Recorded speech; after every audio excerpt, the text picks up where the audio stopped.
আসসালামু আলাইকুম। Graphics learning একাডেমির পক্ষ থেকে আপনাদের সবাইকে স্বাগতম জানাচ্ছি। আমি তৌহিদুল ইসলাম শোয়েব। আশা করি সবাই ভালো আছেন। আমি যখন একটা প্রফেশনাল লেভেলের একটা গিগ যখন আপলোড করতে চাই, আপলোড করার আগে আমাকে যে কাজগুলো করে নিতে হয় সেটার মধ্যে হচ্ছে টাইটেল এসইও ইউজ করতে হবে, আমার ইমেজ এসইও ইউজ করতে হবে। এরপর আমাকে যেটা করতে হবে, আমাকে ডিসক্রিপশন এসইও করতে হবে। অর্থাৎ আমি যে গিগটাকে আপলোড করবো, প্রত্যেকটা গিগের মধ্যে একটা ডিসক্রিপশন অ্যাড করতে হয়। এখন ওই ডিসক্রিপশনটা আপনি কিভাবে কি করবেন একটু খেয়াল করে দেখেন। এখানে আমি যখন আমার সার্ভিস অনুযায়ী এখানে লিখে সার্চ করলাম, আচ্ছা লগো ডিজাইন লিখে সার্চ করলাম, সার্চ করার পর আমার এখানে চলে আসছে। এখান থেকে আমি যেটা করব, আমি আমার প্রয়োজন মতো খেয়াল করে দেখেন, এখানে আছে 3.4 অর্থাৎ 34টা আছে, এখানে 25টা আছে, এরপর হচ্ছে এখানে খেয়াল করে দেখেন 19টা। এগুলো কিন্তু সবাই হচ্ছে নিউ সেলার, ওরা হচ্ছে সবাই নিউ সেলার।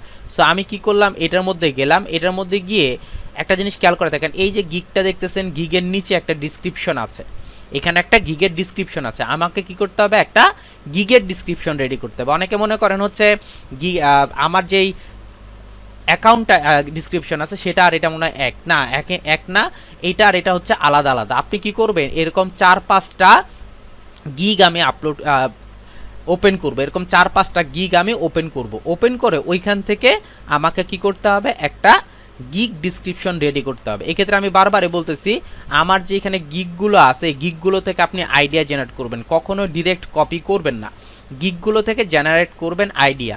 এক্ষেত্রে আমি বারবারই বলতেছি, আপনি যদি একটু সময় দিয়ে এই কাজগুলো করেন তাহলে খুব সহজে আপনি কি করতে পারবেন, ভালো অবস্থানে পৌঁছাতে পারবেন। আর যদি তাড়াহুড়ো করেন তাহলে কিন্তু ভালো কিছু করতে পারবেন না।